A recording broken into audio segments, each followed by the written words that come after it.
कभी सोचा है दोस्तों, जब पूरी दुनिया मंदी, कर्ज और डॉलर की गिरावट के बोझ तले दबी हो, तब एक देश अपनी अर्थव्यवस्था को सोने के दम पर खड़ा कर दे? जी हां, आज वही करिश्मा भारत ने कर दिखाया है। यह कोई आम खबर नहीं, यह उस गोल्डन रेवोल्यूशन की शुरुआत है जिसकी गूंज वॉशिंगटन से लेकर लंदन और टोक्यो तक सुनाई दे रही है। जब अमेरिका अपने डॉलर को बचाने में जुटा है, यूरोप अपनी गिरती अर्थव्यवस्था से जूझ रहा है, तब भारत ने वह कर दिखाया है जो दशकों से कोई सोच भी नहीं पाया था। आज भारत का गोल्ड रिजर्व 100 अरब डॉलर के पार पहुंच गया है। सुनकर रोंगटे खड़े हो जाते हैं दोस्तों, क्योंकि यह सिर्फ एक आंकड़ा नहीं, बल्कि उस आर्थिक आजादी का प्रतीक है जो अब भारत की पहचान बन चुकी है। साथियों, मैंने कभी आपसे यह नहीं कहा कि इस चैनल को सब्सक्राइब करें, लाइक करें या शेयर करें, क्योंकि मुझे हमेशा यकीन रहा कि अगर मेरी बातों में सच्चाई होगी तो लोग खुद उसे सुनेंगे और फैलाएंगे। लेकिन आज पहली बार मैं आपसे एक विनम्र अपील कर रहा हूं। अगर आप मुझे एक ईमानदार पत्रकार मानते हैं तो अभी इस चैनल को सब्सक्राइब करें और इस वीडियो को अंत तक जरूर देखें।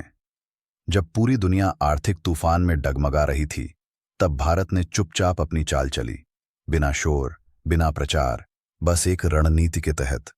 और जब परिणाम सामने आया तो वर्ल्ड इकोनॉमी के बड़े बड़े विशेषज्ञ हक्के बक्के रह गए।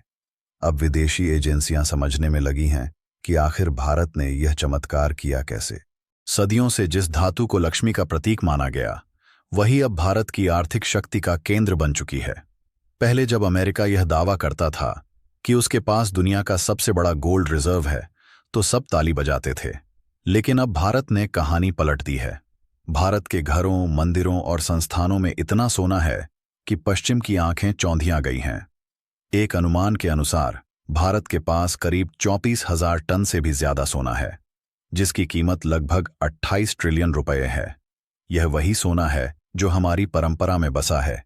दादी की पुरानी चूड़ियां, मां का मंगलसूत्र, मंदिरों के स्वर्ण द्वार, ट्रस्टों के मुकुट, ये सिर्फ गहने नहीं, यह भारत की आर्थिक नींव है। यही वह मौन पूंजी है जो भारत की नीति को दिशा दे रही है। अब दुनिया समझ रही है कि भारत का सोना सिर्फ सजावट नहीं, बल्कि सुरक्षा की गारंटी है। यही कारण है कि जब अमेरिका और यूरोप की अर्थव्यवस्था डगमगाती है, तब भारत मजबूती से खड़ा रहता है। भारत अब विदेशी दबावों में नहीं झुकता, क्योंकि अब उसकी ताकत किसी विदेशी मुद्रा में नहीं, बल्कि अपने स्वर्ण भंडार में है। IMF और विश्व बैंक तक यह मान चुके हैं कि भारत अब ग्लोबल इकोनॉमी का इंजन बन चुका है। यही वजह है कि जब बाकी देशों की करेंसी गिरती है, तब भारतीय रुपया स्थिर रहता है, क्योंकि अब उसके पीछे डॉलर नहीं, सोना खड़ा है। दोस्तों, अब भारत की नीतियां किसी IMF या वर्ल्ड बैंक की शर्तों से नहीं, बल्कि अपनी स्वर्ण नीति से तय होती हैं।